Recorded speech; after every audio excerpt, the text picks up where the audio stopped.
birthday to you Happy birthday Happy birthday Happy birthday to you รักษาอธิษฐานเลย กดคักแท้นี่บ่ได้แล้วเนาะได้แล้วโอ้เนาะ เป่าไฟ เป่าไฟได้กินนี่เอาเงิน ไว้อีกเนาะแม่นบ่ ฮะ เอาไว้ใส่ตู้แล้วก็เป่ามะเร็งเนาะ แม่เอาไว้จุดแมลง เอาใส่กล่องไว้เนาะ อะไรวะทีนี้มีแต่ว่า ให้น้องด้าแหละ ให้น้องได้ขอบคุณทางเอ้ยมีเพิ่น มีปลามีเนาะ มีเด้อ โดย อ่ะ น้อยจะขอบคุณขอบใจป้ายรายเดอร์ที่ซื้อหมากผลไม้แล้วก็เค้กปลากระป๋องเครื่องครัวต่างๆก็ขอให้ป้ามีแต่ความสุขความเจริญครอบครัวของป้าก็มีแต่คุณสุขภาพแข็งแรงร่ำรวยเด้อทุกวันนี้เนี่ยแจ่มใสเด้อขอให้ป้าอยู่ดีมีแห้งอายุมันคนนี้เพิ่งเจ็บอยู่เรื่อยคงขายอยู่สุนีเด้อป้าเด้อสาธุใจบ่พังเลยก็ว่าจิตน้ำเด้อ ได้กระไพน่ะ ให้เบิ่น มือสื่อ บ่าวนา หน้า เลยขอบใจบ่าวนา เด้อ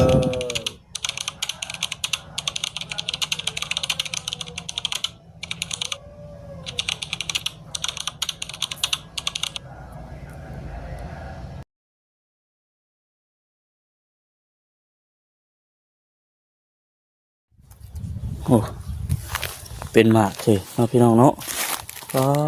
ทั่วเดี๋ยวตะสุตะสาบอยู่อันนี้หมักม่วงแต่ว่ายังมาทันได้ใหญ่สุดเด้อนี่พี่น้องเนาะนี่หมักม่วงอีกสักอันก็เดินเป็นหมากไว้เด้อพี่น้องนะโอ้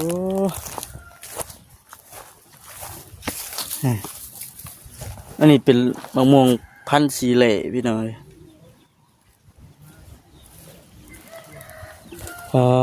ผลึกเทะบริเวณอยู่บนอื่นบนไก่พี่น้องเอ้ยเนาะอยู่เพื่อนน้องด้าเพื่อนพี่น้องเอ้ยเอามานั่งเปิดคลิปอยู่โฮมก่อนแดดคักนี่พี่น้องเอ้ยเนาะนั่งอยู่โฮมก่อนพอดีว่าเดินทางหากันมาฮอดเมื่อกี้นี่พี่น้องเนาะจอดรถพวกหันกันแม่นลงมาแนมมาเห็นอันสวนมะม่วงน้องด้าว่าซั่นก็เลยมาถ่ายให้กับ FC ได้เบิ่งน้ำกันมารอบนั้นน่ะยังบ่ทันได้เป็นพี่น้องเนาะก็เป็นดอกมาบัดนี้ก็ว่าหมากย้อนตุสุตะสาบอยู่หลายพันคือตัวนี้ก็ผู้หมากกลมตัวนี้คือชิ้นใหญ่ตัวนี้หมากตัวนี้โมเมนต์นั้นคือเราให้ปีที่แล้วเดี๋ยวปีกายนี่ไปจ้ะพี่น้องเนาะก็เดินกันมีแต่ว่าทักทายสบายดีเด้อพี่น้องเด้อเนาะทักทายสบายดี FC กันเบิดสู่คนพบพ่อพบเจอกันอีกคือเก่าเมื่อนี้ก็ได้เดินทางมาหาน้องด้าเพื่อนพี่น้องเนาะมีข่าวดีก็คือมีทางเอื้อยมีเนาะเพื่อนก็ได้ฝากเป็นหรือว่าอุดหนุนเครื่องคองนะพี่น้องเนาะของในห้างบ่าวคำนั่นแหละแล้วก็อุดหนุนผลไม้รากไม้น้ำบจิตแน่ไปว่าชันเป็นหมากเกี้ยงมันเผาแล้วก็แอปเปิ้ลเนาะพี่น้องเนาะแล้วก็ทำบ่าวคำก็ซื้อเครื่องครัวพี่น้องเลยเป็นปลาแดกเกลือปลาแดกเปียงนัวน้ำปลาเนี่ยห้านบ่าวคำเบิดว่าชันก็เลยเอาตามที่ว่าในห้านมีนะพี่น้องเนาะกับทางเอ่ยเพิ่นแนะนำมาแหละเป็นอันมีแล้วก็ไข่สิเป็นจังไรก็เข้าไปติดตามแล้วก็เบิ่งไปนำกันเด้อพี่น้องเด้อเนาะ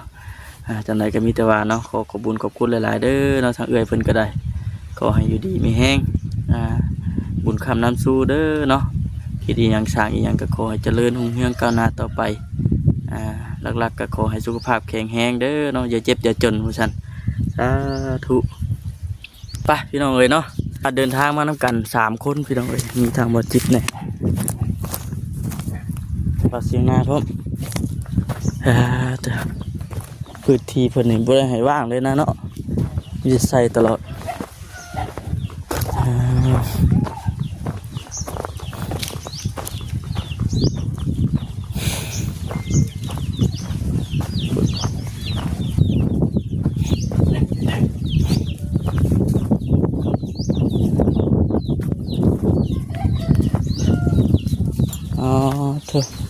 น้องต้นกะเฮ็ดหยังน่ะหึน้องต้นกะเอ้ยคนขี้อาย โดย สบายดี นี่ เออสบายดีบ่เสียงนะ มาทำกันพี่น้องน้อง แม่นมานำกัน3คนมื้อนี้ มาจิตตัวมาทำเพิ่นนะ เออ นี่ ที่ประโยชน์มาบ่ เสือ อืม อีดื้อ คือเงียบแท้มื้อนี้ไปทางใดเบิด พอน้องไปหาหมักตาล ไปหาหมักตาล เครื่อง กระเด็ดเลย คือไปหลังยี่เทิง สิ วะ ไปทางเทิงบ่ น้องมันเลย เอามานั่งพบก่อนพอดีจังขึ้นไปเนาะพอดีจังขึ้นไปสิมานั่งนี่ก่อนพอดีเอาสุพังก่อนตัดหยอดมาให้กูหนุขุมมื้อนี้น่ะหยุดโรงเรียนมื้อนี้บ่ได้ไป เลย ไปยังคือหยุดเอ้า เฮระบาสิเขามากก็เลยยุด เห็นแล้วว่าได้ยินว่า ไปโรงเรียนนี่บ่พ่อได้เนาะ บ่พอแล้ว ต้องแนะนำไปโรงเรียนได้พี่น้องดีแล้วนี่น้องเพิ่นยึดมา นั่นแหละ ถ้าระบาข้ามประเทศบอกกันน้องก็ไปแล้ว นั่นแหละก็เลยว่า มีทางอันเอื้อยเมเพิ่นอย่างนี้เนาะน้องด่าฮู้แล้วบ่ยังอยู่บ่ฮาบอกหรอกจ้ะ มีข่าวดี มีข่าวดีมีข่าวดี มีข่าวดีบ่ เออ น้องดามีข่าวดี มีข่าวดี ดีอย่างนี้ ก็เลยเซตให้ทั้งน้องด่าเพิ่นหยุดก่อนว่าซั่นมื้อหนึงพอดีว่าทางเฮาก็ยังสิพาลงไปทางบ้านในสวนอยู่พี่น้องเนาะอันนี้มันก็เลยได้มาทางพี่แล้วก็ ในสวนบ่ อ่า อยู่เมืองชน มันก็เลยไปนี่นั่นผ่านไปนี่นั่นเลยมาทางนี้แล้วก็เลยสิแวะเอาของให้น้องด่าเลยว่าซั่นสิเป็นหยังก็ยังบ่จักหยังเลย ไปทางเดียวกันเนาะ แม่น ใหญ่แล้วบัดน้องดาจักปีแล้วตอนนี้ ตอนนี้9 ปี ก็ปีหน้าได้ซั่น 10 มวยเก่าป่ะ พี่หน้า8แล้วว่าพี่หน้า อยู่ร่วมกัน2คนในบ่นี่ เลยได้ไปตึกป่า โอ้ แม่เจ้าไปใช่ ไปขายเครื่อง ไปขายเครื่อง เนาะพ่อไปหาตาล เลย น้องหน้าก็ได้หยุดโรงเรียนพี่น้องเอ้ยมานี่เพราะว่าทั้งบ่คันเพิ่นเสร็จผมมาบอก แม่นยันบ่พอทั้งน้องเพิ่นเด้ แต่บ่ขอทั้งน้องเพิ่นเช่นเฮาสิได้นำไปหาโรงเรียนเด้พี่น้องเอ้ย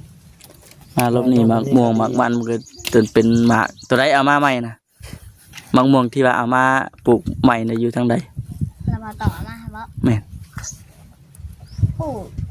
ไปแถวผู้กลับไป โอ้อยู่ทางพุ่นบ่โซนตัวพุ่นเลยละกันนั่นนี่นั่น ตัวนี้บ่ เลย ก็เป็นดอกไว้เท่จ้ะฮะ ติดแรง มันติดแหละนี่เด่นน่ะเป็นดอกเลยเนาะไว้อยู่ดี มีต้นไม้ต้นตอกเนาะทำใหญ่ทำสิกินได้พี่น้อง แม่นั่นแหละ หมากไม้หมากตอก ทำสิกิน อีกอย่างมันก็สิเป็นต้นทุนเฮาอีกแล้วในเมืองหนองนาวเนาะไปขายได้พี่น้องเอ้ย มายังเชื่อนะกกอย่างมาละมุดบ่ ว่า บ่จักจะเป็นต้นก็หมากไม้นี่เลยเนาะไป ต้นของไผ่จักว่าเงี้ย ถ้าฉันมีแต่ว่าสิพาน้องดาเพิ่นไป ว่ากกหมากละหมุดนี่แหละ โอ้กวนหมด ไปบอลเสียงนะไปรถพูดปะอย่างเด้เนาะ บ่ต้องรุ่นนี้ยังพี่น้องเลยเนาะพาน้องดาเพิ่นไปเบิ่งเลยตัวจริงเลยพ่อให้รุ่นหลายจะสิตื่นเต้น สบายดี หน่อย สบายดีเด้อ สบายดีประจิตเลยเนาะ เฮ้ยมาครับ ฮะ มาแข่งเป็นมันต้นให้นะ ได้บ่ แมนมาเอาสบายดีสบายดีสบายดีบัดทุกคนให้น้องต้นกล้าดิฮะ กล้าเด้ มาบ่ คุณเลี้ยงหัดเขาก็ อายยังนะใหญ่มากระบัดอายนี่ เบิ่งลูก ให้น้องต้นกล้าได้มาเนาะ คนเท่ากันเนาะ น้องต้นกล้ามาคนช่วยกันเด้อเจ้าน้องต้นกล้าเอ้ยพี่น้องเลยเนาะเฮ้ยเอาขึ้นเลยบ่ประจิต โยเนาะไปคุยนั่งคุยกันแล้วมีหยังก็ได้ จังไหนบาท มาคำถือเอาสิ่งหน้าถือเด้อ ได้อยู่บ่ถือไปได้อยู่บ่นี่ มาน้องละน้องต้นกล้ามาคนของช่วยแน่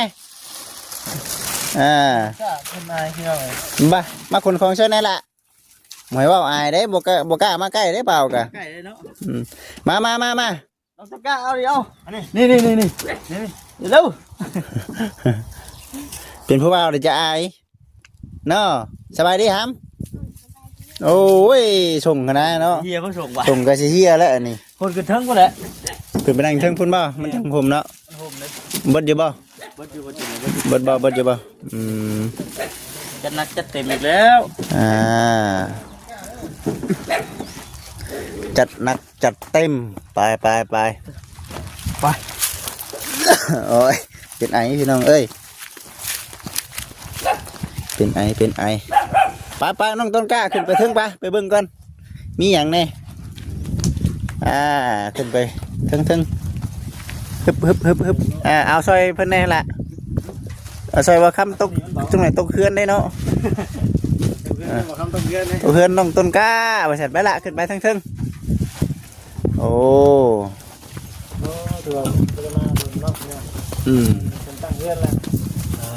ตั้งเฮือนเลยได้ ได้พันดีบ่ มาช่วงตอนซื้อที่ดินน่ะเพิ่นจะอยู่นอก พันดีบ่ เจ้าก็มาบ่ใช่นะ มาแล้วตอนซื้อ ต้นชื่อไหน เลย ซื้อมาอยู่ที่ไหน ต้นชื่อมาอยู่บ่ หอกเนาะน้องด่ายังงงอยู่เลยบ่จิตเด้อ ฮะ น้องด่ายังงงอยู่เลยมันยังอะไรซั่น หลายที คือหลายแท้ว่าซั่นคิดบ่ว่าไผนี่ ของ ข้างหน้าจน แมน ของทางเอ้ยเมย์เพิ่นเพิ่นอันนี้คือเพิ่นอุดหนุนซอยบ่จิตเพิ่นแน่ ผลไม้บ่จิตเพิ่น น้ำใหม่ทางของบ่จิตตัว อันนั้นบ่ฮอดเด้อมันเผาน่ะมันเผาขาด ขายดีเพิ่นบ่ ขายดีโพดโยคันว่าเอามาแต่มื้อนั้นน่ะยันฮอดอยู่หั่นนะนั่นแหละแล้วก็จะพวกมาม่าฟองไข่คือทางห้านละบ้าวตัวนี้ซื้อเพิ่นอุดหนุนซอย จะได้ดีใจบ่น้อง ดีใจ เนาะย่างดีใจแล้วนี่กินวัดแบ่งงานนำเด้อกินวัดเด้อ ขนมกันจังเลยเนาะ แบ่งกันได้จะได้แบ่งกันเด้อ แบ่งงานนำเด้อ ตัวน้องตุ๊กตาอยากบ่ตุ๊กตา ครับเอาไหมเอาแต่เก่าคือเป็นนี่นะ เนาะแต่เก่าคือบ่เห็นอายเป็นน้ำบ่ได้เห็นเลื่อยบ่ เห็นเรื่อยนะ เอาไว้นี่ก่อนซั่นกิน มีอย่างแน่นะ มีอันนี้นี่ขนมแล้วก็เครื่องครัวนี่โจ๊กเอาเบิ่งก่อนเด้อ หนักหน่วง มีทั้งไข่มีทั้งหมูม่าเนาะมีทั้ง เอาเท่าไหร่ ผั ก็ กไม้ ตัวแหละหมักพริก ไข่ก็มีเรียบร้อยบ่ มีแล้วบ่นะ ปีอยู่ได้ไฟก่อน ไข่ก็มีเรียบร้อย ปลากระป๋อง ไข่ก็ข้าวอ่ะ แม่ ปลากระป๋องอันนี้เอาปลาแดกพี่น้องเนาะขาดแต่น้ำปลาไปจะเด้อเบิดก่อน น้ำปลา น้ำปลาเบิด น้ำปลาคายดี เป็นนัวน้ำตาลเกลือครบสุดนะแต่ว่าเป็นครัวจะเป็นเงินขาดแต่น้ำปลา เอาแล้ว แม่มาที่ว่าตกใจได้เนาะมันยัง ไข่ออกมาเลย เลย แล้วก็ไข่สองเตะ ไปสองเตะ มาม่า สอง 2 แก๊สสักสิกินบ้านนี่เนาะ เลย พอกับแม่แล้วไปใส่ พอไม่ห้ามักตาลเหม็นคล้ายเขื่อน ใส่เครื่องน้ำเนโอ้คือมีน้ำมาให้ทีมงานบ่นี่ เลย โอ้ เย็นๆเนาะ น้องนี่น้ำไข่ เผื่อมันอยากขี้ไล่เลยเด้อ คิดได้แกคือน้ำทางในมันแซ่บอยู่แล้วป่ะ เลย แน่ กินอยู่เนาะเป็นงามแล้วสนุก เนาะเป็นได้คือว่าถุงพายแบบเย็นขาดบ่เป็นได้เอามาเบิ่งดู มาเบิ่งดู มาเบิ่งดู แล้วก็กล้า เป็น กินข้าวได้ครับ น้องเพิ่นถามนะฮะ บ่ ข้าวแล้ว บ บ่ อกว่าได้ไหม กินข้าวกับหยังก็โอ้ไปหาคุณกุ๊บบ่ โอ้บ่จิต โอ้ส่ง พี่ เตะ มีอันเดียวนี่บ่นี่ เลย ส่งกับผ้าตัวเดียว ผมก็ผ้าอันเดียวแปลงแล้วบ่นี่น่ะมันแปลงบ่ได้ เลย แปลง ใช่ยังไงเนี่ยใช่ยังคือจนเตะไงเนี่ย น้องอยู่ห้องป .4 กันกลุ่มคณิตศาสตร์ภาษาลาวหรือกับกลุ่มเขียนกันไล่หัวแน่ โอ้ ขึ้นมาเขียนปนกัน เมนนั่นแหละ ไม่เป็นไรแล้ว เพิ่น วิชา กันเนาะ ถ้าขึ้นหม้อนี่ยังสิ ลายกว่านี้เนาะน้องต้นนี่ หักกับปอซี่ เลย วีซ่าเพิ่นบ่ให้กินปน น้อง กั เพิ่ น นเรียนอยู่ไสก็อยู่ในบ้านเลยบ่ ไร มันสิวิไล มันสีวิไลเนาะ เลย อืม พ่อไปส่งบ่ตอนเช้าล่ะ เลย ตอนเช้าพ่อไปส่ง บางมือกับไป8 โมงขอขวาบาน แม่นบ่ จะทิศเวียกน้ำเพื่อนแล้วพอแล้วเนาะ โอ้ไปขายมักตาลพอกันเลยเนาะพากันออกมานอนพี่เบิดแล้วบัดนี้ เลย สบายบ่ สบายดู เออ ทางมันกับติดแคมทาง มัน สบาย มอทางเนาะ อืม ไก่แกนทาง สบายแล้วพี่น้อง ไป กัน มันบลายไปรถ เลย บ่ไล่บ่ซั่นน้องน้องก็น่าได้เข้าใจบ่คำว่าบ่ไล่ บลายไปรถเนาะไปไหนอยากได้ไม้อยู่บ่ในถุงนี่ อยากได้ อยากได้อยู่ อืม อยากได้เชียร์ดีๆป่ะ ชื่อเอาเนาะแม่นเลยเนาะจะได้ก็ชื่อเอาเนาะ ไปเลือกเอาเนาะ เลย ชื่อเอาดิ ได้ก็ชื่อเอา เลยไปทางนี้เนาะนี่เด้นี่ เงิน เงินนำเนาะ ให้ทางน้องด้าเพิ่นไว้ไปซื้อถุงในเด้อถุงไม้ไว้ซั่น เลย ชื่อเป็นใช่บ่ ให้พอซื้อให้ ให้พอซื้อให้ เลย มือนี่มันสิใส่อันนี้ไปก่อน ใส่ทุ่งโต๊ะแหน่ ยิ้มให้ เลย แม่ยิ้มให้บ่ เลย นี่พี่น้องเนาะ เท่าไหร่นะ 500 500 จะว่า เป็นเงินกี่เท่าไหร่350,000 แม่ เนาะ นเด้อ พี่น้อง เลย อ่ะ เป็นเงินบาทเงินไทย ทั้งทั้งไงเป็นเงินของเอ้ยเมย์บ่ แม่นเป็นเงินของทางเอ้ยเมย์เพิ่น เอ้ยเมย์ แม่นแต่ว่ายังบ่ทันได้เบิดได้บ่จิบเลยยังอีกอยู่ ยังมีอีกบ่นี่ อีกอยู่เดียวบ่ครับสิลงไปเอาคนจะเป็นหนึ่งเด้อ โอ้เอา หากันเป็นหนึ่ง แม่แม่แม่ ยัง นี่น้องดา ยังอยู่แล้วเนาะ มีอย่างนี้บ่เป็นไอแท้นี่เนาะ น้องด้าเดาเอาน้องว่าวน้องด้า เอ้าให้น้องหน้า เด็ เรา กเค้กเหรอ เลย เพิ่นจะเค้ก ป้าพิ่นว่าวว่าสิซื้อเค้กให้ ลืมเลยลืมบ่มีเค้กน่ะ เลย บ่มีลืมแล้วน้องเอ้ยจักแม่นหยังก็ แม่น้องที่ บ่แม่นเค้กน่ะบ่แม่นเค้กอาจจะเป็นธงมาจัก ยันเป็นธงหลายๆกว่าก ระเป๋ามาจัก เออ ธงขาดธงสิ บ่แม่นเค้กน่ะบัดสิยิ้มเว้ยแม่นอยู่บ่ แม่ แม่นหยัง เค้ก ไอ้เค้กว่าซั่นพี่น้องเนาะ อุ๊ยกลับไปนั่งนี่ก็ได้บ่ล่ะ ไปเข้ามางานคุณไว้เดี๋ยวไปที่ทีคุ้มกล้องให้ไปเออ อ๋อเต็ม อ๋อ เต็ม มีคงมีเค้กอีกได้ จะเต็มอีกแล้วน้องด้านี่เนาะ จะนักจะเต็มให้น้องได้อีกแล้วพี่น้องเอ้ยเนาะ แม่นว่าของเจ้า แมนเนาะ เงินของน้องมันต้นกล้ามาจักบ่ แล้วเจ้าคือว่าของเจ้า มันเกิดใครวะ เพิ่นเป็นในชื่อได้ มันเป็นชื่อตัวเองก็เป็นแล้วติ แม่นบ่ซื้อเจ้าว่าน่ะ เลย น้องหยังก็ น้องด้านี่เด้พี่น้องเอ้ยขายเบิ่งบ่ว่าจิต โอ้ไข่บ่แล้ว เมื่อกี้ เอาวันเกิดพี่ตัววันเกิด มัน เจ้า เกิดเจ้าไปได้จ้ะ วันที่ กาย มือเดียวกับบ่จิตเลย กายแล้วบ่ เอามือเดียวกับบ่จิตได้วันที่1 เดือน 1 ยังบ่จัด แล้วจัดจนให้แล้วจนดัง เดี๋ยวหลัง เฮ้ยกระไพกระไพมา มันคือลมแท้เลย บ่เป็นหยัง เบิ่งแกเบิ่งก่อนน้องด้าเนาะ โอ้เกิดมือเดียวกันเลยก็ไม่เนาะ แกเป็นไปได้บ่นะน้องด้านี่เบิ่งนะเอา พ่อกับแม่ทั้งทำอยู่เนาะ เอานี่ได้นี่เป็นสักขีพยานให้เนาะหลังจากเป่าเค้กแล้วก็พากันปั่นกันกินบาทหลายแท่น้องน่ะสิกินเบิดอยู่บ่น้องต้นกะกินเบิดอยู่บ่ จุดผลหมากลากไม้นี่ก็บ่นั่นติต้มขนม ผมเวทน้องด้ากับเขาตู้ไว้ เข้าตัวไว้บ่หมักไม้เด้อ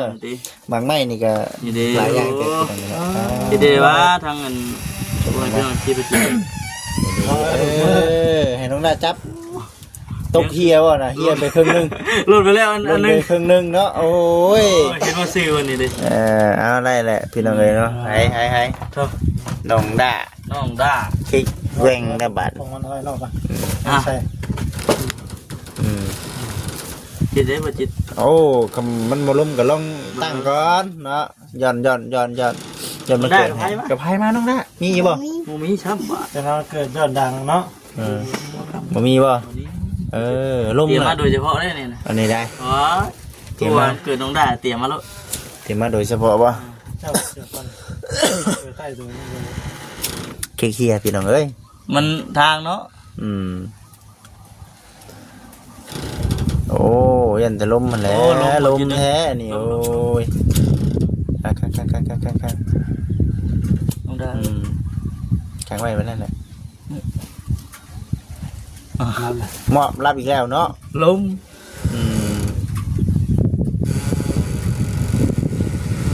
บ่ได้ เสียก่อนได้มันจุดไฟเนาะ เสียว มันลมแห้งเลย มันล้มได้พี่น้องเนาะ เราขังเลยปะ มันจูบอะไรกันเฮ็ดได้ แมน เดี๋ยวรับตาอธิษฐานเอา ตาอธิษฐานเอาบ่เอามาได้ห้องเพลงให้เด้อไปจี้ห้องเพลงให้เด้อ Happy birthday to you Happy birthday to you Happy birthday Happy birthday Happy birthday to you รับตาอธิษฐานเลย กดคักแท้นี่บ่แล้วเนาะได้ละโอ้เนาะ เป่าไฟ เป่าไฟได้กินนี่ เอาเงิน ไว้อีกเนาะแม่นบ่ ฮะ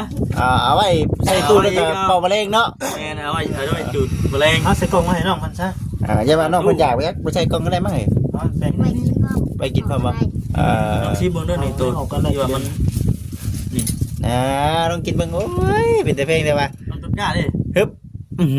ตักให้น้องต้องการได้สักบาทกวาดรถ ฮึบฮึบชอเลยใช่บ่น้องต้องการใช่อยู่บ่ เอาเทียนออกไปตั้งไว้ก่อนดิ โอ้ย เด้อน้องได้เลยเอา โอ้ยมันนี่เขาจัดงานจัดได้ให้ พอแม่มา เดี๋ยวว่ามันติดบ่ได้เลยเด้ป่ะ แด้ซำนี้ อ่า ห่อไว้ใส่ตู้แช่ไว้เด้อน้องดาเด้อ เนาะได้แล้วนี่แก เดี๋ยวก็สิมีคนรักกินอยู่เบิ่งเรื่องแล้วนี่ นี่แหละเนาะแถวนี้แหละนี่ คนแถวนี้แหละสิรัก เหี้ยจุกดีใจบ่น้องดาใจอยู่ ดีใจทั้งเงินก็ได้เค้กก็ได้กินบัตรนี่เข้ากล่องโอ้กินข้าวยังจำมื้อนี้ สำหรับคนปลาเช้า ปนปลา ๆเลย กินกับปนปุงปนปลาแน่รอบเที่ยง ปนกบดิ เดี๋ยวใดนี่ดิ น้องนึกว่าปน น้อง ก ต้ บ องการปนกบบ่ โอ้ยคนละทางดิเอาทางไหนบัดทีนี้มีแต่ว่า ให้น้องด้าแหละ ให้น้องดาขอบคุณทางเอ้ยมีเพิ่น มีปลามีเนาะ มีเด้อ เลย อ่ะ อันน้อยจะขอบคุณขอบใจป้ารายเดอร์ที่ซื้อหมากผลไม้แล้วก็เค้กปลากระป๋องเครื่องครัวต่างๆก็ขอให้ป้ามีแต่ความสุขความเจริญครอบครัวของป้าก็มีแต่คุณสุขภาพแข็งแรงร่ำรวยเด้อทุกวันนี้เนี่ยแจ่มใสเด้อขอให้ป้าอยู่ดีมีแห้งอายุมันคนนี้ความเจ็บอยู่เลยความใส่อยู่สุนีเด้อป้าเด้อสาธุใจบ่พังแล้วก็บ่จิตน้ำเด้อ ได้กับไผน่ะ ให้เบิ่น มือสื่อ มาหน้า หน้า เลยขอบใจบ่าวนา เล เด้อย พี่น้องเนาะ เบาหน้า ว่าสุรนเติมได้บริมาณหาเนาะ บ่หน้ามาอยู่นะพี่น้อง มาตอน ได้พูดไปแล้ว ตอนชื่อดินก็ยังมาอยู่ได้มื้อนึงแก เ น้องด้าบ่จื้อไปจักเป็นบ่ จืด บ่จื้อ 1 ปีเต็มเลยพี่น้องเลยเนาะ น้องด้ายังน้อยเลยครับตะกี้ น้อยบ้านเราโอ้ ตอนนั้นน้องด่า อยู่ 8 ปี เป็นปี เลย ปีกายนี่ได้ พี่ชายจักปี 8 ปี ปีกายนี่8ปีบ่ปีนี้จักปี เอา ก็ปีบ่พี่ เลย อ๋อฉันเอาดีใจนำต้นไม้นี่งามเนาะเดี๋ยวเบิ่งไปนี่เขียวทุ่มอยู่ เป็นหมากเลยบ่สิได้บางม่วง พ่นน้ำได้บ่ หด3 มือหดทีหนึ่ง สามมือหดตัวหนึง ทำสิกินบ่ ไทยมันแบบแม่ เอาได้อยู่มันนั่นอยู่ดิเพลงบ่ครับไว้ แป้งถึงเก็บเลยทีหนึ่งนั่นแหละ 3,000 โดยแล้วเป็นว่าเก็บอีกบิดเดือนนี้จะเก็บแพงกว่าเก่า เป็นของเก่าบ่เป็น เลย อืม จักว่าเด้พี่น้องอิงตามเขาใส่ ใส่ไฟใส่เดียวว่า ยันแม่นอยู่ทั้งนอกพุ่นบ่ ใช่ ใช่ สงสัย เรื่องมาทำก็แต่เก่าเสียเดือนหนึงวัน400,000แต่ว่าเพิ่นมาเก็บนะฮะเดือนนี้นะ ก็เป็นไงที่เรา 30,000 คน เอ้า 30,000ในว่าจะได้ คือดีใช่ป่ะ เดี๋ยวนั้นจะ ไปจิตจิกี้เสียไป แต่เก่าในวิทยาเสีย300,000 400,000แต่เดือนนี้มาเพิ่นเก็บ30,000บ่ฮู้ว่าเดือนที่มานี่สิเป็นจังได หวยคือดีแท้เนาะ แต่เก่านี่ม้อยเดือนนี่มีแต่300,000 400,000แหละ เพิ่นลงไปจักขี้ บ่ลงดอกเพิ่นว่า บ่จิต300,000เนาะค่ะเปิดห้าง ว่าตู้เย็นเด้ตู้ ไป เขา ซี 300 เลาะเบิ่งเดินน้ำของน้องหน้าก่อน แม่น โอ้มาแต่ซื้อที่ดินกูผมดินยังไม่ได้มาเถื่อ กิน เรา น้ำก่อน เบิ่งบ่ กินน้ำเย็นๆก่อนไอก็ยามันดอกน้องด้าอันนั้นเนาะอันนี้บ่น้องด้า น้องหน้าเด้อ สบายดี สบายดี ไปซีเลาะเบิ่งเดินงามของน้องหน้าก่อน แล้วเฮาก็เนาะ นี่เปลี่ยนแปลงแน่พี่น้องเอ้ย ได้บ่ ลองเบิ่งก่อนเนาะ เฮา ทำ ก็ ถ่ายให้ รอเบิ่งนี่แหละ ถ่ายเบิ่งได้ จะให้ทั้งน้องๆเพิ่นเก็บไว้เด้อน้องเด้อ ไปน้องด้าให้น้องต้นกล้าเผาของถ่า ฝากของถ่าเด้อน้องตะกร้าเด้อ วางแม่โพง นักกินก็ได้ อันนั้นได้ ให้แม่โพงก่อน ให้ เมียโพงบ่ ให้แม่พงเผาของก่อน เมียโพงเผาคอเอ้ากระดงนี่ดิ ตาน้องด้าอันน่ะรอเบิ่งตัวใดก็โอ้ต้นมะ ไป ม่วง พี่น้องเนาะ กูป้ารอตั้งแต่พี่เนาะ ไปจ้ะพี่น้องเนาะคงกินนี่ทางบ่คำไปเลาะเบิ่งแล้วต้นหมากไม้หมากตอกต้นหมากม่วงของเพิ่นก็ได้ถือว่าอุดมสมบูรณ์พี่น้องเนาะก็เป็นหมากเป็นหยังแล้วก็มีพี่น้องเลยเป็นหมากเป็นหยังออกแล้ว เป็นฝนเป็นหยังเรียบร้อยเบิดเลยบางต้นก็เอามาปลูกใหม่ก็กำลังเจริญเติบโตเป็นดอกเป็นหยังว่าง่ายก็คือมันเพิ่นนั่นตอกกิ่งตัวงามานะพี่น้องเนาะก็เป็นหมากไว้ครับมันขึ้นอยู่กับมาหดน้ำคนอย่างแน่หดน้ำคือทั้งน้องเพิ่นว่าแหล้วจักมื้อเลยผมกินเพิ่นว่าอาทิตย์หนึงหดเทื่อหนึงบ่หรือว่าจังไดนะพี่น้องเอ้ยเพิ่นว่าบ่คำเชื่อว่าเพิ่นว่ามันติดเบิดคู่ต้นหรือว่าอย่างนี้โอ้ฉันสิกินเลือกกินนะพี่น้องเอ้ยเนาะหมากไม้หลายชนิดนี่หลายเป็นกกพร้าวกกหมากละมุดแบบเฮาน้ำบ้านเฮาหายากก็มีหมากไม้หมากตอกนี่เพิ่นเอามาปลูกเด้เอาคนอื่นก็มีแต่ว่าเนาะขอบคุญขอบคุณหลายๆเด้อเนาะทางเอื้อยเมย์เพิ่นอีกเทื่อนึงอะไรก็ขอให้เอื้อยอยู่ดีมีแฮงความเจ็บอย่าได้ความไข้อย่ามีเด้อเนาะขอบคุญขอบคุณหลายๆอะไรก็ขอให้อยู่ดีมีแฮงไปบ่ข้ามก็สิจบคลิปก่อนพี่น้องเนาะสบายดี